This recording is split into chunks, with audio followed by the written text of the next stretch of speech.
Buddha insight में आपका स्वागत है। कहानी में आगे बढ़ने से पहले गहरी सांस लें और बुद्ध कमेंट करना न भूलें। यह एक छोटी क्रिया की तरह लग सकता है, लेकिन यह आपको आंतरिक शांति और शक्ति देने में मदद करता है। एक बार की बात है, एक अमीर व्यापारी एक शहर में रहता था। उसके पास वह सब कुछ था जो वह चाहता था, एक सुंदर घर, एक प्यारा परिवार और सभी भौतिक संपत्ति जिसकी वह इच्छा कर सकता था। हालांकि वह संतुष्ट नहीं था। उसने अपने भीतर एक खालीपन महसूस किया जिसे वह बयां नहीं कर सकता था। एक दिन उसने शहर के बाहरी इलाके में रहने वाले एक बुद्धिमान बौद्ध भिक्षु से सलाह लेने का फैसला किया।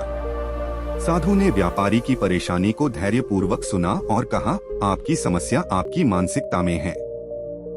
आप हमेशा अधिक भौतिक संपत्ति प्राप्त करने पर ध्यान केंद्रित करते हैं, लेकिन सच्ची खुशी केवल भीतर ही मिल सकती है। व्यापारी इस कथन से अवाक रह गया, लेकिन उसने साधु की सलाह मानने का फैसला किया। उन्होंने हर दिन ध्यान का अभ्यास करना शुरू किया और धीरे धीरे लेकिन निश्चित रूप से उनकी मानसिकता बदलने लगी। एक दिन व्यापारी को एक संदेश मिला कि चोरों का एक गिरोह उस रात उसके घर को लूटने की योजना बना रहा है। व्यापारी घबरा गया और समझ नहीं पा रहा था कि क्या करे। वह सलाह के लिए साधु के पास पहुंचा। साधु मुस्कुराते हुए बोले, याद रखो, तुम्हारी मानसिकता ही तुम्हारा सबसे शक्तिशाली हथियार है। तुम्हारे पास अपने भाग्य को बदलने की शक्ति है। व्यापारी ने सिर हिलाया और वह अभी भी अनिश्चित था कि क्या किया जाए। उस रात जैसे ही चोर व्यापारी के घर के पास पहुंचे, वे व्यापारी को अपने घर के बाहर बैठे शांति से चाय की चुस्की लेते देख हैरान रह गए। चोर उसके शांत व्यवहार से अचंभित हो गए और पूछा, तुम डरते क्यों नहीं हो?